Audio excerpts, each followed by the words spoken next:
Informate en ecomedios.com. Seguinos en Twitter, @ecomedios1220.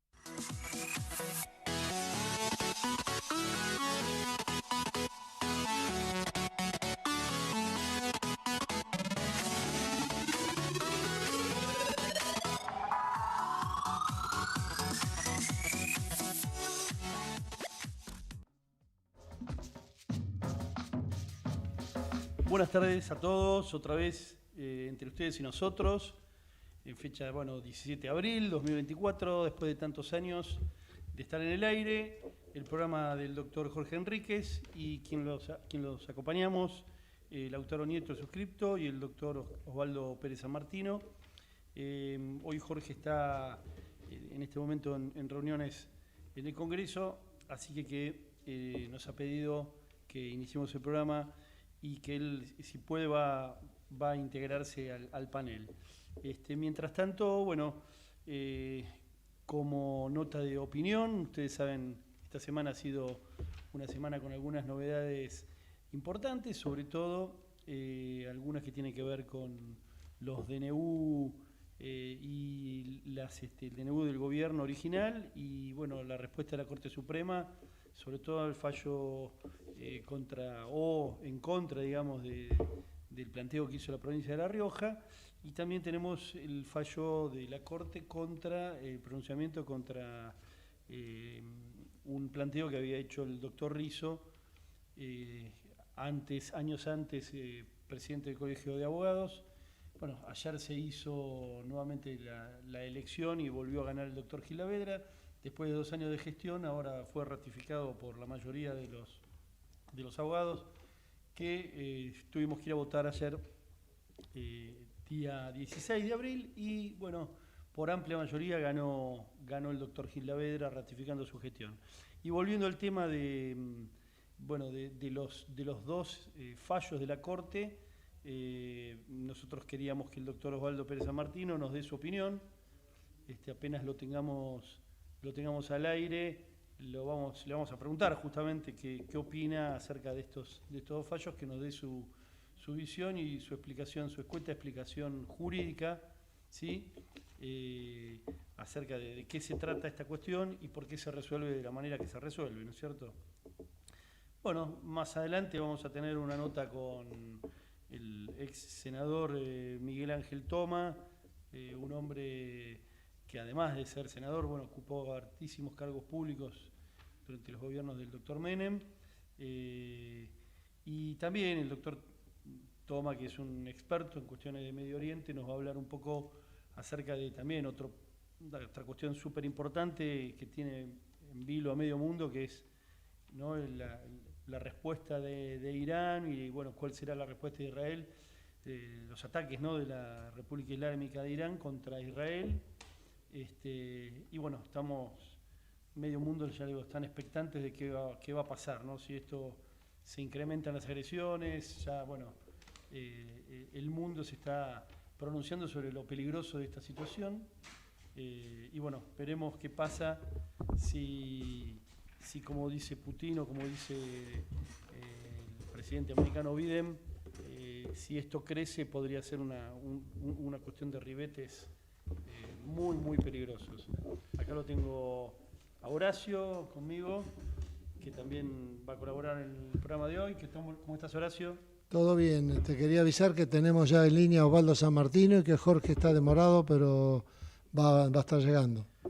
Entonces le damos la bienvenida a Osvaldo. No sé si me escuchás, Osvaldo. Sí, hola, ¿cómo te va? ¿Qué tal? Buenas tardes. Hola, Osvaldo, ¿cómo te va? ¿Qué tal, Osvaldo? No sé si escuchaste la introducción. No, perdóname, recién me estaba conectando. No hay problema. Le decíamos al público que nos escucha que te queríamos consultar sobre, digamos, algunas cuestiones que pasaron esta semana fundamentales, algunas que ya más o menos seguramente la vas a tener presente, que son los fallos de la Corte Suprema, tanto contra la presentación que había hecho la provincia de La Rioja como la que hizo el doctor Rizo, expresidente del Colegio de Abogados. Sí. Mira, yo creo que no hay que darle mayor importancia. Me extraña que La Nación en la tapa de hoy le dedique el principal titular y lo califique como un gesto de la Corte hacia el gobierno.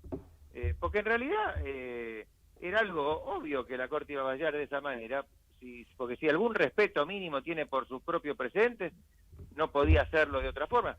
En este caso, la Corte no se pronunció sobre el fondo de la cuestión, no se pronunció sobre si el decreto, el DNU 70/2023 era constitucional o no, sino simplemente dijo que en esos dos casos no había, valga la redundancia, caso, si no había caso, causa o controversia, como es el lenguaje de la Corte, porque se trataba de planteos abstractos, ¿no? En un caso, el gobernador de la provincia de La Rioja demandaba la inconstitucionalidad de ese decreto, y en otro era Jorge Rizzo, creo que a título personal y como presidente de una agrupación de abogados que se llama Gente de Derecho, que nosotros conocemos bien, pero el público en general no tiene por qué conocer. Lo que la Corte dijo es lo que dice siempre, que no basta invocar esa condición en un caso de gobernador, en otra de presidente de una entidad de abogados, para solicitar la inconstitucionalidad de una norma en la medida en que no se acredite un daño particular, ¿no? Que no demuestre en qué afecta a la entidad o a la provincia o a la entidad que cada uno de ellos representa. Y esto era obvio desde que se plantearon esas acciones. Así que, digamos, la Corte no podía fallar de otra forma, me parece a mí, y en todo caso, bueno, puede haber, cada uno hará su análisis respecto de las circunstancias. Siempre la Corte tiene algún margen de discrecionalidad para fallar en un caso y no en otro. Uno podría decir, bueno, ha optado por la batalla más sencilla, que es esta en la que, bueno, simplemente aplicaba su conocida doctrina de que debe haber casos, debe haber legitimaciones, es decir, de una parte interesada y afectada en un derecho concreto, y sin entrar en el fondo de la cuestión. Y que sí, por supuesto, puede haber alguna suspicacia en cuanto a decir, bueno, la Corte trata de que, como lo dijo Rosati también, y yo creo que acá le haría alguna leve crítica. Me parece que los jueces deben hablar lo menos posible de esto, porque después se hacen análisis políticos a raíz de sus palabras, y creo que no corresponde. Pero él dijo, sí, y lo destaca hoy creo que La Nación también, en alguna oportunidad hace un tiempo, que la Corte daba tiempo a los poderes políticos para que estos decretos de urgencia se analizaran primero en el ámbito político, y luego, bueno, transcurrido un tiempo razonable, actuaría la justicia. Así que, digamos, no le daría una excesiva importancia a estos fallos, que no adelantan, a mi modo de ver, ningún criterio respecto de lo que determinarán respecto de la constitucionalidad o no del decreto 70, que, digamos, que probablemente no lo van a analizar en su conjunto. Va a haber acciones particulares. Por ejemplo, hay un capítulo laboral, ahí me parece que hay una acción, no sé si de la CGT o de algún gremio en particular. Bueno, ahí ellos analizarán ese caso u otros que se han planteado sobre aspectos específicos del decreto. Pero insisto, y sintetizo, en este caso la Corte no se pronuncia sobre eso, simplemente declara que no tiene no hay motivo para que intervenga porque no hay un caso concreto. Osvaldo, te hago una consulta, porque nosotros los abogados entendemos mucho de estas cosas, pero el común de la gente entiende que, digamos, esto ha sido un rechazo formal, ¿no es cierto? No reúne los requisitos de que exista el caso. Claro. ¿Por qué la Corte dice eso? ¿Por qué un gobernador no puede plantear la inconstitucionalidad de un decreto? ¿Por qué una agrupación de abogados que sienten que se está violando la Constitución Nacional y lo mismo que la gobernación ¿por qué no tienen el caso? ¿Por qué no Sí, hay una afectación claro, particular? Siendo que acá, evidentemente, lo que se plantea es una afectación general, ¿no? Ellos dicen, claro, la Constitución se está violando porque bla, bla, bla. Pero digamos, ¿y por qué la Corte dice eso? ¿Por qué? Bueno, mira, sería largo de explicar, pero es muy válida tu pregunta y es la que vos la haces muy bien, porque es lo que podría plantearse cualquier ciudadano que no tiene por qué conocer estos precedentes de la Corte ni cuestiones muy técnicas del derecho. Porque yo podría agregarte, ¿y por qué no cualquier ciudadano, no sin ser Exacto. gobernador? Si esto ocurriera así, sería lo que se llama una acción popular. Cualquiera estaría legitimado, no haría falta que hubiera caso, sería en abstracto. No es el sistema que seguimos nosotros derivado del sistema de control constitucional de los Estados Unidos. ¿Por qué razón no es así? Nunca se lo explica del todo bien. Se suele decir que de lo contrario se lesionaría la separación de poderes. Yo no estoy muy de acuerdo con esa idea, porque en definitiva el juez podría decir, bueno, yo cumplo mi función, simplemente no estoy creando derecho frente a un planteo referido a ver si una norma es constitucional o no. Yo simplemente la comparo con la Constitución y digo si es constitucional o no, nada más que eso. El tema para mí tiene que ver con cierta reticencia, cierta idea de que la declaración de inconstitucionalidad es lo que llamamos los abogados, que nos gusta apelar a estos latinazgos, una última ratio, es decir, un último recurso, y que me conviene no hacerla tan fácil. Sí, igual pasó por primera instancia y segunda instancia, digamos. Podrían haber hecho esas dos instancias, digamos, pronunciarse de la misma manera que la Corte y rechazarlo al principio, ¿no? Claro, pero yo no sé en estos casos pero te estoy respondiendo por qué se considera que hay necesidad de caso y legitimación y muchos otros requisitos. En mi opinión es que, digamos, se le acuerda a los poderes políticos al sancionar las leyes, al dictar los decretos, una cierta deferencia, y por lo tanto se trata de que no sea demasiado fácil que se declaren las inconstitucionalidades. Entonces les ponen estos obstáculos, y en definitiva se trata de que los jueces solo actúen en casos concretos en los que haya un litigio sobre intereses específicos, de que haya bilateralidad, que haya dos partes, porque si no se cree que esto denaturalizaría la función de los jueces. Ahora, esto es, digamos, yo veía en Twitter a un constitucionalista hoy que criticaba la decisión de la Corte, y decía que esto antes no se exigía. No, siempre se exigió. Inclusive hay un precedente muy famoso en los Estados Unidos, apenas instalado el primer gobierno,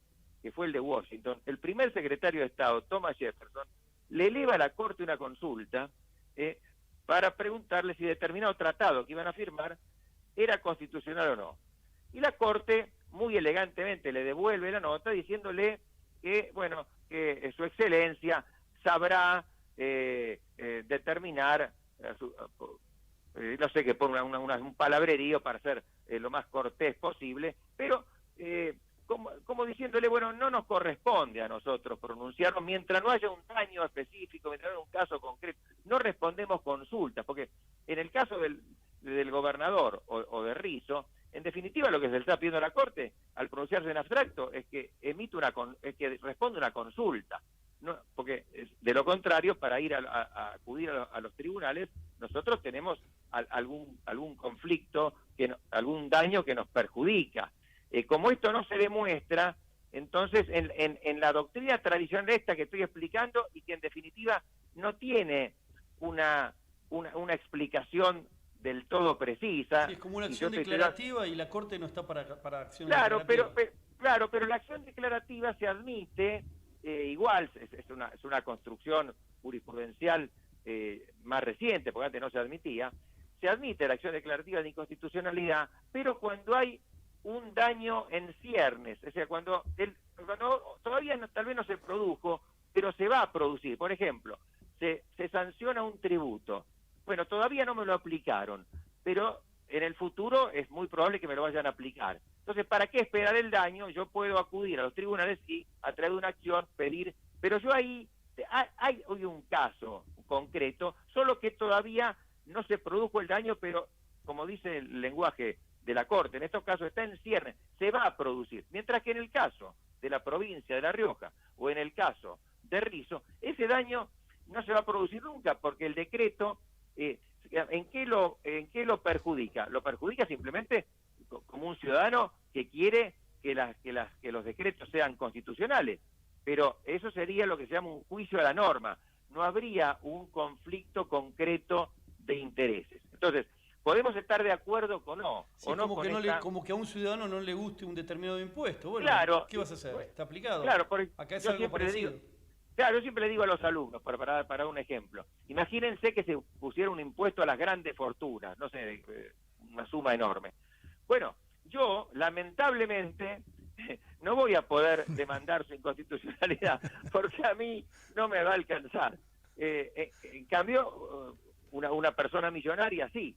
Y yo igual, digamos, como ciudadano puedo querer que todas las leyes, todos los decretos sean constitucionales, y yo haría un bien por la República instando a los jueces a que así lo declaren. Pero bueno, podemos estar de acuerdo o no con los fundamentos que se dan, pero este ha sido siempre nuestro sistema de control de constitucionalidad. Es decir, que la Corte en esto no está innovando para nada, está simplemente aplicando sus propios precedentes. Y además, precedentes, como lo decía recién, derivados del país cuyas instituciones adoptamos, y en particular ella en materia resuelve de sobre control casos concretos, constitucional. sobre daños concretos producidos. Exactamente. Sobre un Y litigio que el daño concreto, no sobre uno que concreto, podría... inclusive, perdóname, el autor, que sea actual el daño, porque a veces pasa que lo era en un momento y después, por alguna razón, el conflicto se solucionó. Entonces, ¿qué dicen ahí los jueces? Les gusta mucho esta frase: la cuestión ha devenido abstracta, con lo cual se libran de opinar sobre el fondo. O cuando todavía se va a producir, pero todavía no se produjo, dicen, bueno, el planteo es meramente conjetural. Es decir, hay un punto de maduración. O sea, no puede estar la manzana ni muy verde ni podrida. Sí, además no pasó ni siquiera el año, ¿no es cierto?, que otorga la Constitución para declarar, digamos, para declararlo al decreto como confirmado, digamos, si Bueno, en la realidad legislatura no hace nada, ¿no? Si el Congreso no opina, por la ley, digamos, el decreto quedaría aprobado, ¿no? En la Ciudad de Buenos Aires es al revés. Acá hay que, en la Ciudad de Buenos Aires hay que aprobarlo dentro del año, si no queda rechazado. Pero no hay ningún plazo, no hay ningún plazo de un año. Lo que dice la ley, y que yo creo, y ahí habría que plantear la inconstitucional, ya lo hemos hablado muchas veces con Jorge, esto, la ley 26.122, simplemente establece que una vez dictado el decreto de necesidad de urgencia, está en vigencia desde su propio dictado y solo deja de tener efecto, deja de tener vigencia, queda derogado si lo rechazan expresamente ambas cámaras del Congreso. Pero no les fija ningún plazo, ese es el problema. Ojalá fijar un plazo, porque eso daría seguridad jurídica, tendría que ser un plazo corto, y el efecto tendría que ser el inverso, como pasa en la Constitución de la Ciudad de Buenos Aires. Si a los 30 días de dictado el decreto la legislatura no lo aprueba, no lo ratifica, el decreto cae. Eso sería lo más republicano, pero no es lo que establece la ley actual. Con lo cual, bueno, queda abierta. El decreto sigue en vigencia, fue rechazado por el Senado, pero si no lo rechaza la Cámara de Diputados, puede seguir en vigencia durante muchos años. O sea, vos entendés que todas las normas del decreto ese por ahora están en vigencia. No, están sin duda. A ver, y se deben aplicar, además, y se deben aplicar. Sí, lo que pasa en algunos casos es que ha habido algunas medidas cautelares que suspenden ciertos aspectos para las partes que demandaron esa suspensión. En algunos casos puede ser muy amplio, si lo hace alguna entidad que tiene una legitimación muy amplia, pero salvo esas medidas cautelares, de acuerdo a lo que dice la ley... laboral, ¿no? Que la CGT, no me acuerdo cuál es, digamos... Sí, me parece que la CGT... exacto. Sí. Yo creo, digamos, yo no estoy de acuerdo con lo que dice la ley, yo lo legislaría de otra forma, pero la ley dice eso, y en la medida en que no se lo declare inconstitucional o se lo modifique la ley, hay que entender que el decreto sigue en vigencia mientras no sea rechazado expresamente por ambas cámaras. Perfecto. Perfecto, clarísimo. Así Muy claro, que... es realmente un profesor de lujo, porque no solo sabe, porque vos podés saber No, mucho, a veces pero saber explicar demanda también... es otra materia. Claro, pedagogía. No, pero en este caso fue... ¿Cuáles son las en materias este que hay que caso... estudiar para poder ser profesor, como, digamos, con ciertos... No solamente con conocimientos, sino Claro. con la capacidad para transmitir. Sí, igual en este caso la pregunta tuya, la autora, era muy pertinente, porque les manifiesto que mi perplejidad en el sentido de que no hay para mí ninguna explicación muy categórica que diga por qué este sistema tiene estos efectos en cuanto a que necesita caso. Bueno, hay muchas explicaciones, a mí no me convence casi ninguna. Yo creo que Coincido con vos en eso. porque se trata de que sea, a ver, hace unas décadas se usa en los Estados Unidos, luego entre nosotros, una expresión que dice que la declaración de inconstitucionalidad es contramayoritaria. ¿Qué quiere decir? Que como se entiende que la ley sancionada por el Congreso representa al pueblo, representa a la mayoría del pueblo, por lo menos a la mayoría de los representantes, entonces cuando esa ley es declarada inconstitucional, lo que los jueces hacen es una declaración contramayoritaria, van contra la mayoría. Exacto. Como existe esa tensión entre el control y la democracia, entonces para mí se trata de hacerla difícil, se trata de que los jueces no actúen más allá de los casos concretos en que son llamados a dirimir un conflicto, temiéndose que de lo contrario sería un desborde muy grande, habría un exceso de declaraciones de inconstitucionalidad. Te Me digo parece que ese es el argumento más fuerte, que si ahora no lo encontrábamos, ¿no? Y vos no lo encontrás y yo tampoco. Se me ocurre que eso que estás diciendo, ese es el argumento más fuerte, sí, ¿no? es lo que yo creo. Yo cuando lo explico en clase... Lo que pasa es que, claro, hay que explicarlo de esa manera y en los fallos, tal vez, no sé si en este fallo, porque no lo leí completo, capaz que lo expresa, pero si no deberían hacerlo. No, ningún fallo dice esto, Bueno, jamás ningún fallo... sin embargo, deberían expresarlo, porque justamente una de las cosas para mantener el equilibrio es que imagínate que cada vez que el poder judicial saldría, a entorpecer, a los otros poderes, ¿no es cierto? Entonces, está bien, que la Corte diga, yo voy a esperar que se expidan, por ejemplo, podría decirlo, voy a esperar que se expidan en la Cámara de Diputados y la Cámara de Senadores, hasta que no lo hagan, lo que pasa, como esto es contra mayoría, como decís vos, no lo voy a hacer. Sí, lo que pasa Salvo es que sea muy evidentemente inconstitucional, ¿no? No, pero en este caso, además, es difícil que digan eso, porque, además, ellos, a ver, esto del tiempo razonable no está dicho ni en la ley, ni en la Constitución, ni en ningún lado. Entonces, es una cuestión prudencial, pero no pueden esperar tampoco demasiado, porque de lo contrario sería, esquivar su propia responsabilidad. Yo creo que van a esperar algunas semanas más, ¿no? y después van a tener que ir tomando alguna definición. Ahora, estos son todas porque, claro, vos digamos que las medidas cautelares, ¿no es cierto?, son, de urgencia, pero después tiene que haber un planteo de fondo, ¿no es cierto? Yo me imagino que estos planteos cautelares habrán sido acompañadas con el planteo de fondo, porque si no, realmente es... Yo he visto algunas medidas cautelares que se han aplicado a lo largo de mi carrera profesional y después jamás se hizo la medida de fondo. Y el juzgado se mantuvo con la cautelar, cercenando derechos. Realmente lo he visto un montón de veces, para mí con un error increíble, ¿no? Pues el señor juez, ¿y qué pasa con la medida de fondo? Con la acción de fondo. ¿Y usted sigue manteniendo la cautelar? ¿Cómo es? Sí, sobre todo cuando son medidas, autosatisfactivas, ¿no? Medidas que ya... que ya responden al planteo de fondo de lo que la parte quiere, o sea que ya ella no lo va a instar porque ya logró la solución que quería. Exactamente. En ese caso, bueno, pero esas ya está bien, son... Por ejemplo, lo veo en nulidades de asamblea. Vos tenés asambleas donde un tipo se opone y el juzgado hace lugar a la cautelar y después, chau, olvidate. Queda ahí. Y los otros 99 de 100 digamos, que habían resuelto una cosa, incluso abonar algo, pagar algo, no sé, y resulta que o habían, digamos, removido de su cargo un gerente, se nombra otro, y ese otro que tendría que estar cobrando un honorario no lo cobra y se encuentra absolutamente perjudicado y no pasa nada, y así con un montón de cosas, ¿no? Claro, claro, claro. Y bueno, sí, son a veces defectos de nuestro sistema procesal y, digamos, a veces defectos de la actuación de los jueces mismos. Pero bueno. Osvaldo, si te parece, que sería bueno si tenés una reflexión del artículo que escribió, breve aunque sea, el doctor Enríquez sí, en el diario, Jorge, en el diario Clarín, respecto del tema del debate que se armó a partir de las declaraciones del diputado sobre el tema de las Venegas Lynch, por el tema de la facultad y bueno, todo lo que se habló, sí, ¿no? Sí, ahora tratando de recordar exactamente cuál era la frase de Venegas Lynch.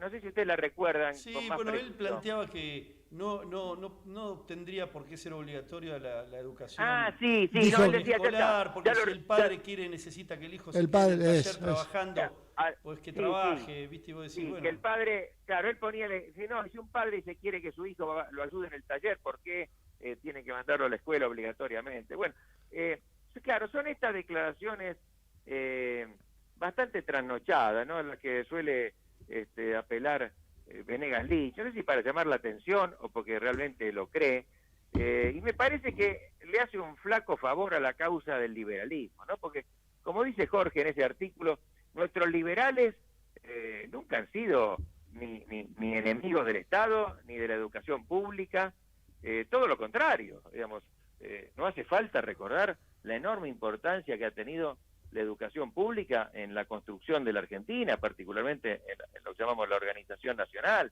a partir sobre todo de las ideas de Sarmiento.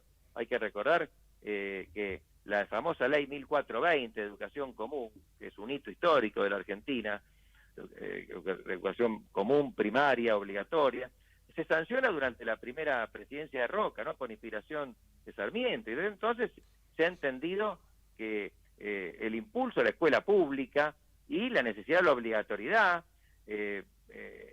a nivel primario, que más adelante se extendió al nivel secundario, era fundamental porque, digamos, los niños, los padres no pueden hacer lo que quieren con sus hijos, como en este ejemplo del señor que tiene un taller. Totalmente, porque digamos, a los de chicos la educación es lo que les permite luego desarrollarse en la vida, ser artífices de su propio destino.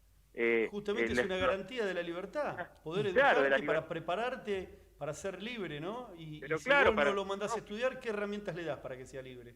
Claro, y para que sean buenos ciudadanos, en fin, a todos nos interesa, y precisamente al liberalismo más le interesa, porque el liberalismo quiere personas autónomas, personas que se valgan por sí mismas, personas que no deban depender de otros, y digamos, la ignorancia hace una forma de esclavitud, porque la persona que tiene poco conocimiento, que tiene poco pensamiento crítico, es la más fácilmente maleable, ¿no? Claro. A los sistemas totalitarios es a lo que le gusta personas poco educadas.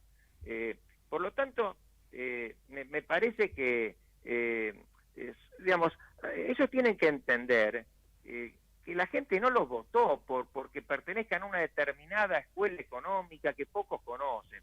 Los votó para que ordenen los grandes desarreglos macroeconómicos de la Argentina, que baje la inflación, todo lo que se haga en ese sentido será apoyado por la gente. Y tampoco para que desaparezca el Estado, ¿no? Porque el Estado, los liberales lo construyeron en Argentina, crearon todas las instituciones, para que el Estado garantice las libertades individuales.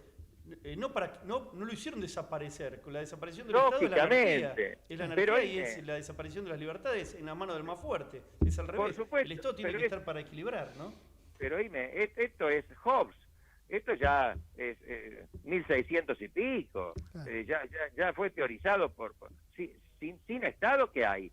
No hay derechos, hay guerra civil permanente, la guerra de todos contra todos, la ley del más fuerte. Exactamente. Pero parece mentira que tengamos que volver sobre esto. Claro que lo que no queremos es un Estado elefantiásico, un Estado bobo, un Estado que cumpla tareas que pueden hacer los privados, que entorpezca, que cree inflación, que cree un exceso de impuestos. Eso no lo queremos, pero el Estado es imprescindible y hay ciertas funciones que son indelegables del Estado, como por lo menos en su aspecto esencial, como la educación. O sea, no es que no pueda, por supuesto que está bien que haya escuelas privadas, pero el Estado no puede delegar su responsabilidad final sobre el tema educativo. Entonces, digamos, me parece a mí, además, a ver, yo introduzco otro tema que no está, creo, en el artículo de Jorge, pero me parece también grave en este momento. Estamos asistiendo a un serio desfinanciamiento de la universidad, ¿no? De la universidad pública, de la UBA particularmente. Bueno, yo tengo montones de críticas sobre el funcionamiento de la UBA y todas las podemos tener.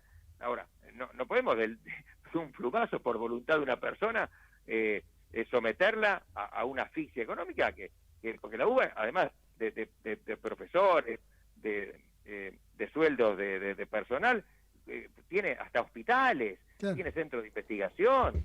O sea, digamos, se ha prorrogado, porque no se aprobó el presupuesto, se ha prorrogado el presupuesto anterior, pero en términos nominales, o sea que la misma plata que había para el año pasado hay para este, con una inflación que se fue de cuánto. Osvaldo, te sí. interrumpo porque justo Sí. esto lo escuché ayer en la televisión y después lo consulté. Se lleva gastado, consumido del presupuesto que vos bien decís que es histórico, o sea, es la repetición del año pasado. A esta altura se pasó al 75% Sí. del presupuesto del año y estamos en abril. Con lo cual, Claro, si no se hace algo y le dan una partida de algún lado, no sé cómo va a funcionar el mes que viene o el otro. Bueno, pero tengamos cuidado con esto, porque y encima, ¿por qué? Por la voluntad de una persona, porque Claro. dice, "Ah, bueno, si el Congreso quiere, bueno, puede cerrar la UBA un día, pero digamos, en todo caso habrá que ver qué hacemos con todas las personas. Hay miles y miles de chicos estudiando, Es una locura. hay profesores, hay médicos, hay hospitales, hay... Sí, digamos, el famoso claro hospital que de hay que clínicas, ¿no? Que racionalizar mucha gente no sabe que el hospital de clínicas depende de la clínicas. universidad y es el Pero centro claro. donde van los alumnos de la Facultad de Medicina Sí. de la UBA, Así estudian. es. 5 hospitales hay. Hacen en el hospital de clínicas, hacen sus prácticas, ¿no? Sí, y además atiende a muchas personas y sobre todo atiende a personas más necesitadas. Entonces, bueno, tengamos cuidado con esto. Claro que por supuesto hay que racionalizar el gasto, todos estamos de acuerdo, quizá hay un exceso, pero no se la puede someter de un plumazo del día a la noche a la falta completa de recursos, porque esto va a provocar serios problemas y ya estamos viendo ahora que en el hospital de la Facultad de Medicina con las luces apagadas, me decía mi hija que en la Facultad de Derecho donde estoy estudiando también, digamos, el que pasa en el hospital de clínicas entonces con esto, ¿no? Realmente Bueno, el hospital no de lo clínicas, sé. lamentablemente, para los que nos ha tocado hace unos Sí. años tener que recorrerlo por alguna razón, hay una diferencia con lo que era hace 10 años, lo que era hace 20 y lo que era hace 30. Claro, Hoy ves claro, ¿ves? ratas por todos lados. No hay personal de camilleros, los camilleros están en huelga constante, no sé por qué, hay 2 camilleros, y vos ves que en 36 horas un médico es el camillero y es el que está de guardia, y 36 horas después lo ves en el hospital y sigue llevando la camilla al médico. Una cosa Sí. vergonzosa. No, pero por eso digo, no quiero parecer como que estoy justificando cualquier cosa, pero esos problemas que vos decís se van a agravar de esta forma. Absolutamente. Claro, entonces, me parece, seamos todos responsables, veamos la forma de racionalizar los gastos, pero no condenemos a la muerte a la Universidad de Buenos Aires, porque digamos, ¿cuál es la salida a esto? Yo no la veo. Me parece que como en tantas cosas, lo estamos viendo con el tema prepagas, por ejemplo, me parece que el gobierno saca pecho y después va a tener que recular. Va a tener que porque recular. no veo otra posibilidad. Lo que pasa es que, a ver, esto se une además, no es solamente una cuestión de reducción del gasto, por varias declaraciones del presidente, él tiene una idea de la universidad pública como que fuera un nido de comunistas, un centro de adoctrinamiento. A ver, la universidad pública es muy diversa. Hay algunas universidades en las que domina un pensamiento y en otras, como la que yo conozco, que es la Facultad de Derecho de la UBA, que es de lo más plural, y vos podés, como alumno, anotarte en diversas cátedras de la comisión, y vas a tener un profesor de ideas progresistas, otro de ideas conservadoras, y vos podés elegir. Pero él tiene esa idea preconcebida de que toda la educación pública es perversa. Y entonces me parece que esto que hace con el presupuesto de la UBA está vinculado a esa visión que él tiene. Entonces, es peligroso porque no se trata simplemente de una cuestión económica. Es ideológica. Es una cuestión ideológica, pero extraña. Falsa, aparte. Pero él no pisó la universidad pública también. Claro, él tiene una idea. Fue al Copelo en la primaria y secundaria y después pero fue... Tiene, no sé si la tiene una primaria idea, la hizo en el Copelo también, pero después fue al Belgrano, así que no conoce. Pero tiene una idea preconcebida muy equivocada, por eso que vos decís muy bien, creo que no conoce la realidad. Mira, yo muchas veces lo comparo con el Quijote, pero no en el buen sentido. ¿Quién es? Alonso Quijano, Hidalgo, venido a menos, que se la pasaba leyendo novelas de caballería, ese era su mundo.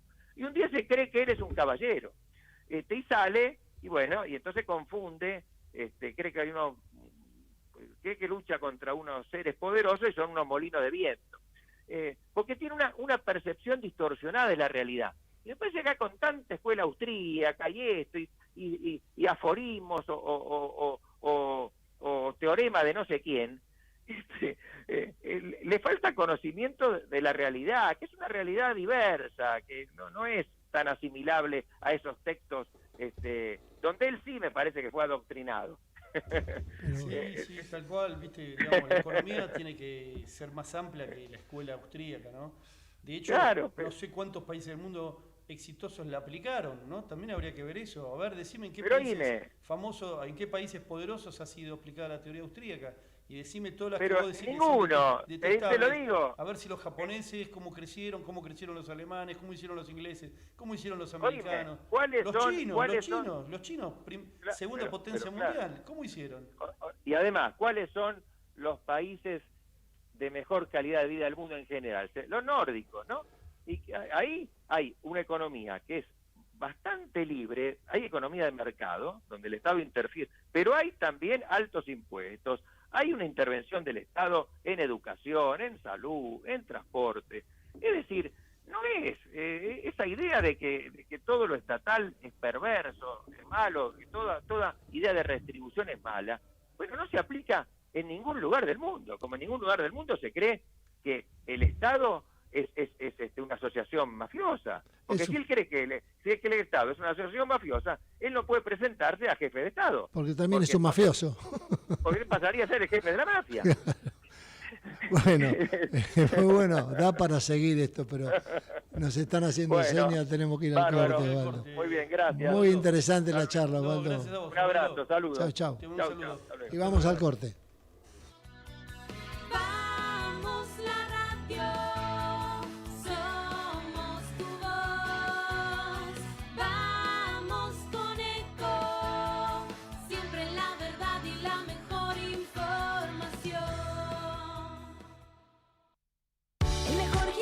Te espera, elegí las clases que quieras.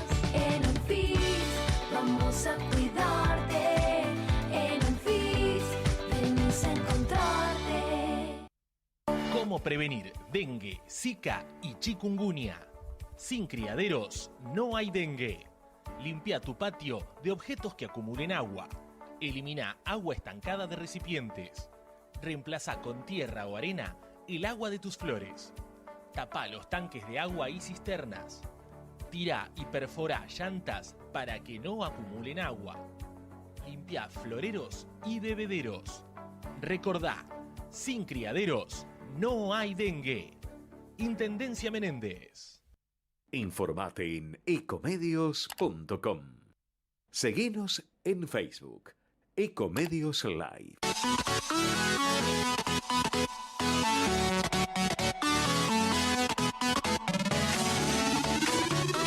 Escribanos en tu ciudad. Nuestro consejo es prevenir problemas. Colegio de Escribanos de la Ciudad de Buenos Aires. Consejo Federal del Notariado Argentino. El Colegio Profesional Inmobiliario auspicia este programa. Colegio Profesional Inmobiliario, cada vez más profesionales. ¿Conocéis los planes de salud de Andar, la obra social de los viajantes vendedores? Planes para empleados en relación de dependencia, monotributistas y particulares. Solicita un asesor comercial al 0810-345-0184.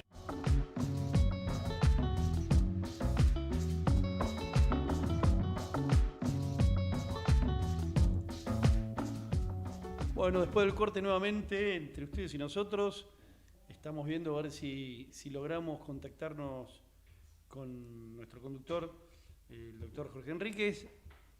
Y mientras tanto, bueno, después de esta jugosa charla que tuvimos con el doctor Osvaldo Pérez San Martino, que hemos pasado de varios títulos, ¿no? Desde los DNU rechazados por la Corte a la provincia de La Rioja y a un grupo de abogados representados por el doctor Jorge Rizzo, que le fueron rechazados. Pasamos a hablar un poquito también del tema de la educación pública, ¿no es cierto?, de los comentarios de Berti Venegas Lynch, el diputado por La Libertad Avanza, que todo el mundo ha entendido que han sido desafortunadas, en el sentido que él establece o critica, digamos, que la educación primaria tenga que ser pública, ¿no es cierto?, primaria o secundaria tenga que ser pública y gratuita y obligatoria, básicamente. Manifestando que si un padre, le recordamos al público, que si un padre dueño de un taller necesita que el hijo lo ayude en el taller, ¿para qué lo va a mandar al colegio? Y bueno, no sosteníamos que eso realmente, la libertad, justamente te la da la educación, ¿no? Los padres no somos dueños de nuestros hijos, sino que tenemos la obligación de hacer lo mejor por ellos, y entre esas cosas buenas que tenemos que hacer es educarlos. Y el taller que se lo banque el padre que lo tiene, ¿no es cierto? Hoy los compromisos que necesita un ciudadano con la educación son enormes. Tal vez hace 200, 300 años podía haber una ayuda, había trabajo infantil, etcétera, etcétera. Pero hoy por hoy, digamos, hoy sabemos que el mayor valor que se le puede dar a la sociedad es la educación. Bueno, Lautaro, tenemos en línea al conductor natural de este programa, Jorge Enríquez. Hola Jorge, ¿cómo te va? Hola, ¿qué tal? ¿Cómo le va? ¿Cómo estás, ¿Cómo Jorge? les va? ¿Qué tal, Lautaro? Eso de conductor natural no me gusta, porque es tan conductor natural Lautaro como yo. Bueno, pero tenés un poquito más de cancha, además del conocimiento. No creo. Hay muchos años de experiencia, de diferencia. Bueno, los años van forjando cosas, ¿no? Van forjando, pero este joven Lautaro Nieto está haciendo un curso acelerado. Por supuesto. De periodismo, porque lo veo, cada programa, cuando estoy con él o cuando lo he escuchado, lo veo más suelto, mucho más aplomado, y el curso lo está haciendo más rápido que yo. Eso que lo hice en su momento. Me falta empezar a hacer chistes, Jorge, tener un poco más de humor, pero bueno. Pero eso hay que irme echando. Pero si bueno, no eso te lo da, como decís vos, la cancha, los años. Vos tenés esa forma histriónica a veces de contarnos las cosas que se hacen muy llevaderas, muy graciosas, muy simpáticas. Es una realidad. Vos también, no te quedas atrás. Bueno, qué suerte que te pudimos enganchar para el final del programa. Parece un jardín porque nos estamos tirando flores, ¿no? Pero claro. Entiendo de mi parte, sé que de la tuya también, no es elogios inmerecidos, por lo menos de mi parte. Y de la nuestra, por supuesto, también, obviamente. Tampoco, bueno.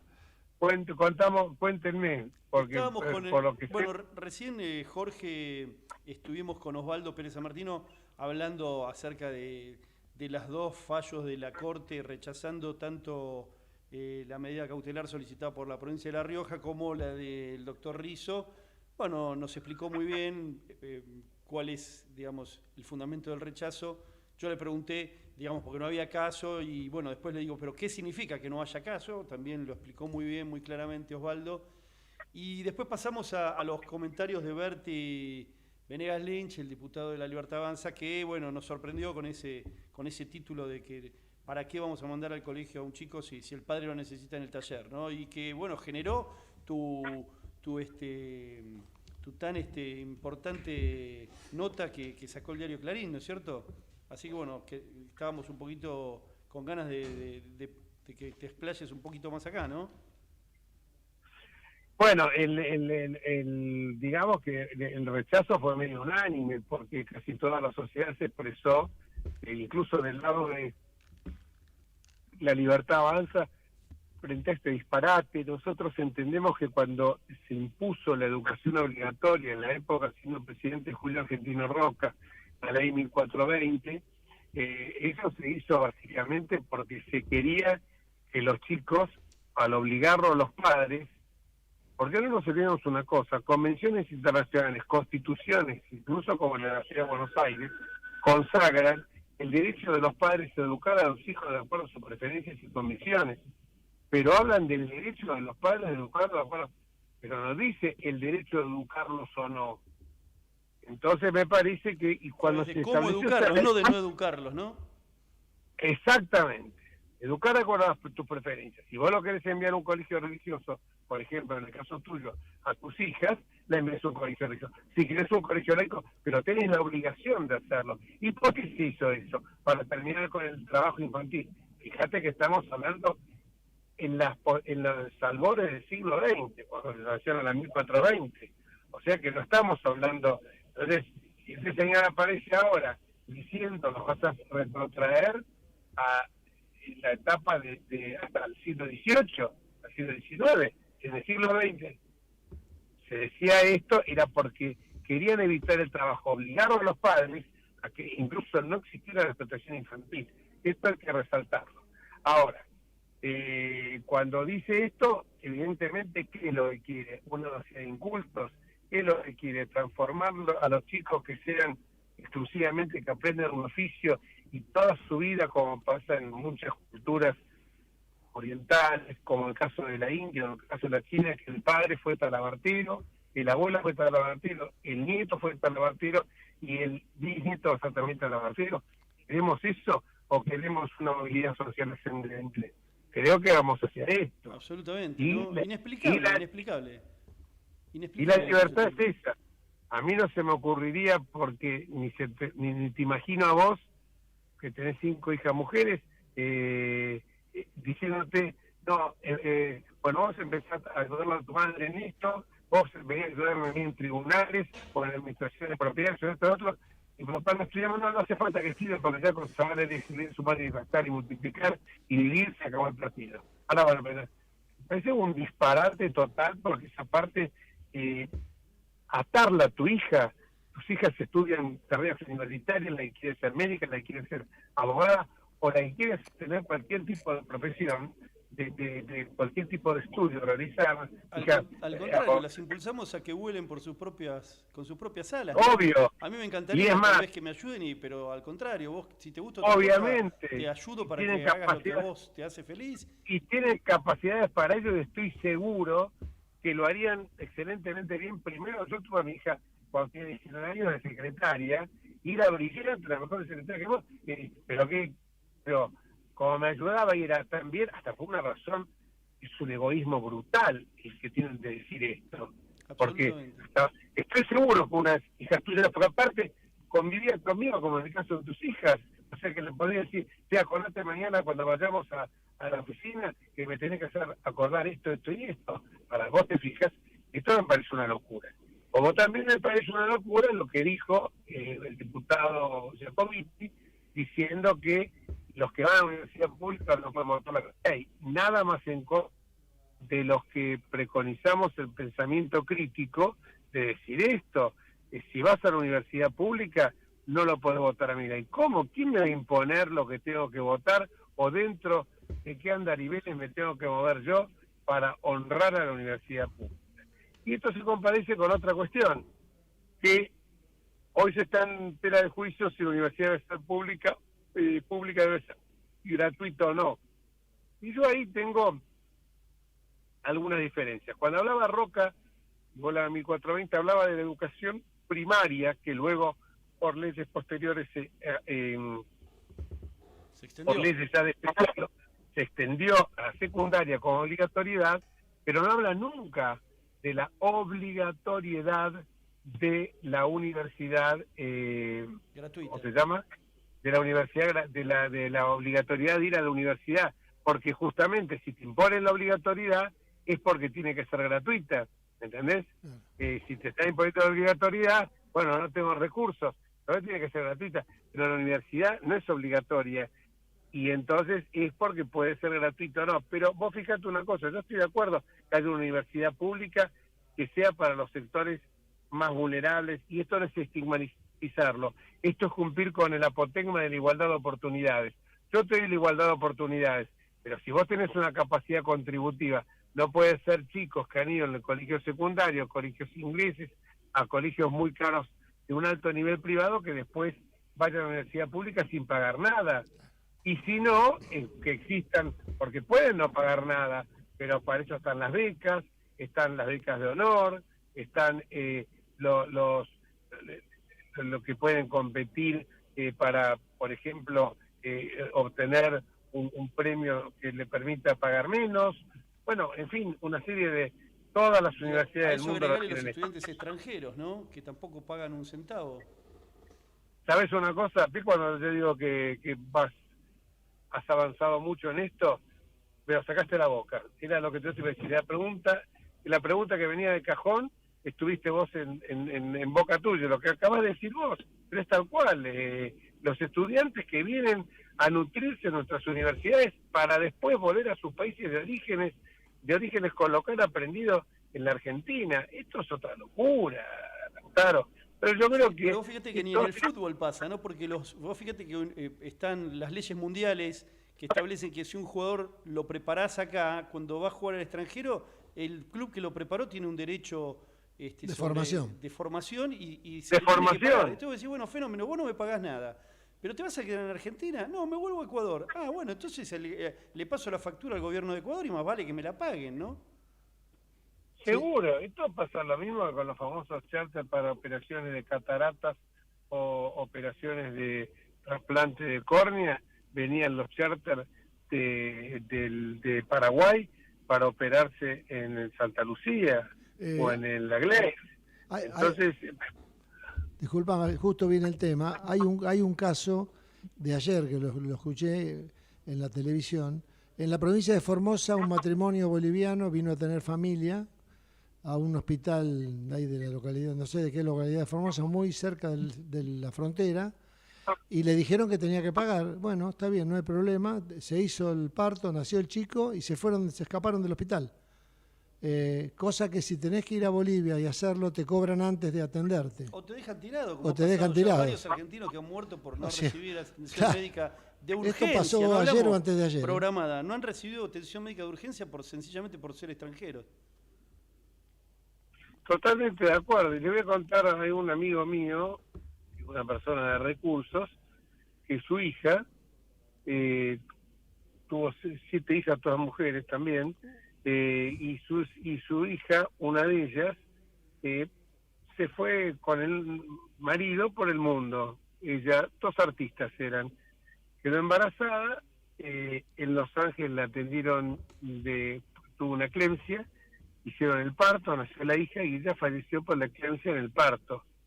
En un hospital público que por supuesto la atendieron porque era un parto prematuro, un parto de emergencia, fue una situación de emergencia, empezó con el trabajo de parto y no tenía ni residencia ni nada, murió.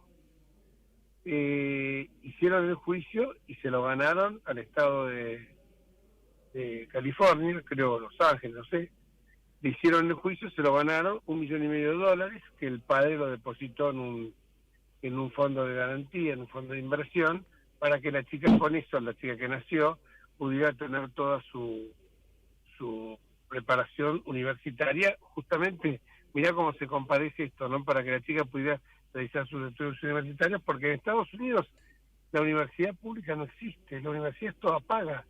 Y acá tendría que ser igual. ¿Qué le hace a un estudiante si tiene que pagar una cuota, aunque sea mínima, para sostener la universidad? O sea que hay universidades estatales en Estados Unidos, pero tenés que pagar estatales, las privadas y las estatales. En las estatales también Exactamente. Conseguís, te pueden dar préstamos, los bancos dan préstamos y se lo tenés que devolver, nada más.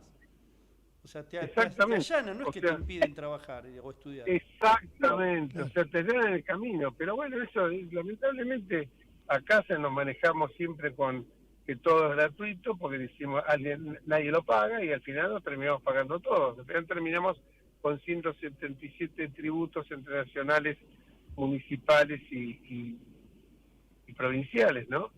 Entonces creo que eso es. Y bueno, esto es lo que uno y pasa, bueno, y con el tema de la salud, no toquemos el tema de la salud, con lo que está sucediendo ahora. Y ayer me pareció un personaje tan triste, tan patético, Velocopit, tartamudeando. Parecía un pollo mojado, dicen en el campo. Un pollo mojado, pero aparte, ¿sabés qué pasa, Lautaro y Horacio? Te das cuenta que estaba mintiendo, no tiene argumentos para la defensa, cuando dice, bueno, después de todo también los peajes aumentaron. Claro. Los periodistas le dijeron a Fioriti y Guiñaji, pero los peajes no es lo mismo que la salud. Salió con algo ridículo, estaba que había reconociendo, peajes. estaba reconociendo el Estaba comparado. reconociendo todo, o sea, era una cosa tremenda. ¿Sabes cuánto aumentaron? Y te lo digo con conocimiento de causa, una prepaga desde abril del año pasado hasta abril de este año, 450%. Sí. Ni siquiera la brutal inflación que hubo en este último año se compadece con Nos esto. están haciendo señas de que nos quedan 40 segundos. 39. Y muy interesante programa. Y no tocamos el tema del ataque de Irán hacia Israel, ¿no? Quedaría para otro programa. Tiene razón. Quedaría para otro programa. Les agradezco muchísimo. Gracias, Lautaro, gracias, Horacio, gracias a Gerardo, todo el equipo. Ahí saluda, Gerardo, saluda. Saluda a Gerardo y a AM1220. Un abrazo gigante. Te quedan 20 segundos. Te quedan 20 segundos. No, No le digas eso a Jorge. Bueno, un abrazo gigante. Bueno, un abrazo grande, Jorge. Gracias.